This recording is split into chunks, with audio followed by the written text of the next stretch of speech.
Hi guys! ఈరోజు మీకు పల్లెటూరులో కొండల మధ్య అది కూడా తోటలో మీకు ఒక మంచి ఇల్లు చూపిస్తాను. మీరు ఎప్పటి నుంచో ఫ్యాంటసీ చేస్తుంటారు కదా, అట్లాంటి ఇల్లు అనమాట. అండ్ ఇంటి చుట్టూ చెట్లు, మధ్యలో ఇల్లు, చాలా పెద్ద వాకిలి అండ్ కరివేపాకు చెట్టు చూడండి గాయ్స్ ఎంత పెద్దదో లిటరల్గా. అండ్ ఇల్లు చూడండి, బయట హాల్ అనమాట, అది బయట వరండా లాగా. అండ్ వచ్చి ఇదేమంటారంటే ఈ మామిడి చెట్టుకి ఏదో పేరుంది గైస్, మళ్ళీ చెప్తాను లాస్ట్లో. అండ్ ఇక్కడ దానిమ్మ చెట్టు ఉంది, నిమ్మ చెట్టు ఉంది.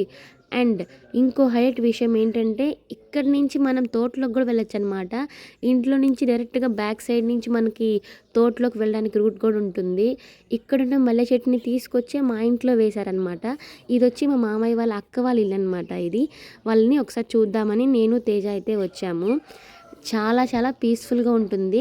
అండ్ మా కోసం అయితే ఇప్పుడు బజ్జీలు వేస్తున్నారు, ఆనియన్ బజ్జీస్. అండ్ ఈ కనకాంబరాల చెట్టు అయితే ఎంత బాగుందో, ఎన్ని పూలు పూసాయి అనమాట. అండ్ ఇక్కడ వచ్చి అరటి చెట్లు ఉన్నాయి, లేని చెట్టు లేదు గైస్, జామ చెట్టు, అరటి చెట్టు అండ్ ఇంకా చాలా చాలా చెట్లు ఉన్నాయన్నమాట. బయట అయితే ఈ చింత చెట్టు చాలా డౌన్లో చాలా పెద్దది గైస్. ఇంటి ముందు మొత్తం నీడు ఉంటుంది, అరుగు కూడా ఉందన్నమాట. ఇలాంటి హౌస్ మీరు కూడా చూస్తారా? చూస్తే కమెంట్ చేయండి. ఇలాంటి పల్లెటూరులో ఇల్లు చాలా చాలా బాగుంటుంది కదా. బాయ్ గాయ్స్, నచ్చితే లైక్